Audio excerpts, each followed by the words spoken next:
All right, guys, today we are talking about the mag feeder AL150. I got these things last year from Mag Feeders. Been in contact with James, great guy, several phone conversations, and he wanted me to try these out. So I've got two of them. I'm gonna put one on this place. I'm gonna put one over on my lease, which is like 3,500 acres of like rough country.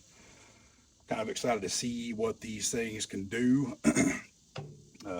Coon proof, pig proof, rain proof, hog proof, and we'll see how the deer take to them. I don't personally run feeders anymore. I pour out on the ground. I just had better luck with that. But this spot right here, why I chose it is because it's impossible to dig in. I'm just kidding, but it is going to be impossible to dig in. I've got bedding to my east, a bunch of hinge cut stuff like that. A little draw that runs right through here. I've got a water hole right here, a stand over here. I don't like coming in here because I do get a lot of buck activity. So this is the perfect thing. It holds 150 pounds. So I can put that feed in there and not have to come in here and worry about pouring out, and disturbing the deal. It'll last a lot longer than pouring out on the ground will. So anxious to get started and see what this thing does. Looks like a great product, great company, great guy invented it and runs the thing. American made, military discounts. I mean, they're doing it the right way. So I'm going to get this thing installed, and got a camera sitting right over there, a little covert, and we're going to see what happens.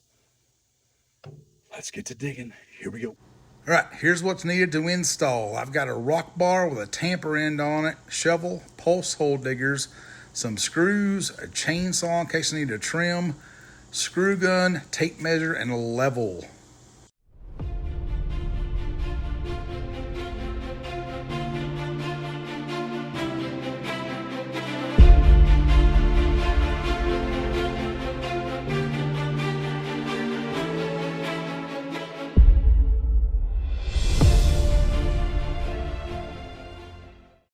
All right, got the hole dug as suspected.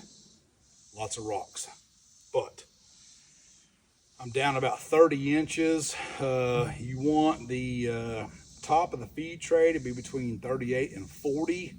I think I'm pretty close. This ground does drop off, so I'll have a couple inches of variance there. I brought the Milwaukee little chainsaw out here, so if I need to cut an inch or two off this thing, I definitely can. This is a 3.5 inch wide by 6.5 foot tall fence post I got from my local co-op.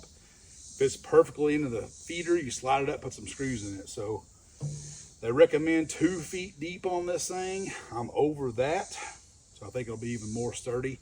I'm not going to use concrete because who knows, I may want to move this thing. I'm just going to use the dirt to backfill, and I think it'll be fine. So we're going to get the backfilling, get this thing leveled up, and get the feeder set up. Here we go.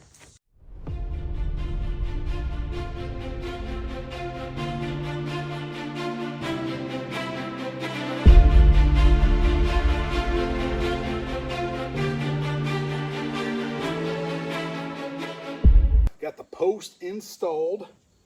She's pretty sturdy, got her all tamped down. I am 38 on this side, but 42 on this side. So my stand sits right over here. I made the executive decision to take 2 inches off this and make the low side towards my stand so I can get that 40-ish range out of this thing. So we're gonna grab the little Milwaukee chainsaw, take a couple inches off. We're almost done. Here we go. All right, got the post cut off. I'm at 39 here, 37 on the back side, so I'm right there in that sweet spot. We just have to grab some screws and a screw gun and attach it to the bottom down here. And we're ready to load. Here we go. I'm just using some 2.5 inch coated deck screws. I had left over from a big deck job I just built on a rental property. Probably put 4 or 5 in there. It's not a big deal. And this thing will be secure.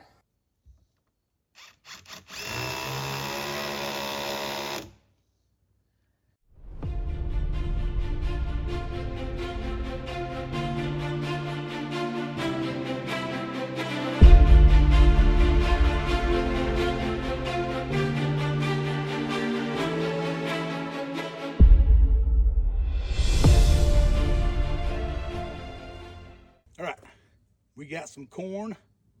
She's all installed. This thing is really well designed. It's got a couple little screws right here. Loosen those off. Pop the cap off, and we're ready for corn. Here we go. All right, corn is in. Just got to install the lid. Line up the notches to the little screws right here. Lock it in. Tighten them down. Great design, very durable. This right here is a rain edge to keep all the water off of it. And if you want to, you can add a piece of tin or PVC down low to keep coons from climbing up in this thing, but it's pretty well coon proof already. But that's a little extra insurance if you want to. I've trapped 81 coons off this place this year. I don't think I'm gonna have a coon problem, so I'm not gonna mess with it. Now, to adjust your flow rate, righty-tighty, lefty-loosey, you just spin the top of this thing. You can see the corn starts to fall out there. And the more you spin it, the more flow is there.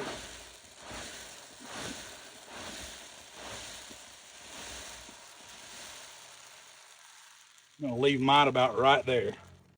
All right, we are locked and loaded. Guys, I'm super excited about this product.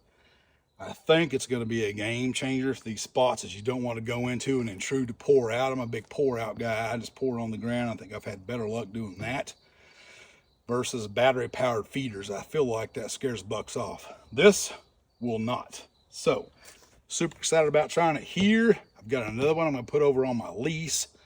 And I think what I'm gonna do over there, so I don't wanna dig up on that mountain, is just find a good tree, cut it off, trim it up, and set it down on an actual tree, probably a cedar tree. So it's very versatile, very well made, coon proof, waterproof, bear proof, hog proof. Hog's a big problem over there. So for extra insurance, you can wrap a piece of tin or PVC around that pole to keep the coons from getting in it, but I think it's pretty well coon proof already. I trapped 81 coons off my place this trapping season, so I'm not too worried about it. I'm actually gonna probably convert these over to Nut Grub, which is a, it's kind of a protein powder with, it's really good stuff. They prefer it over corn for sure, but I've tried it in the Boss Buck feeders, the ones that have three little tubes on it.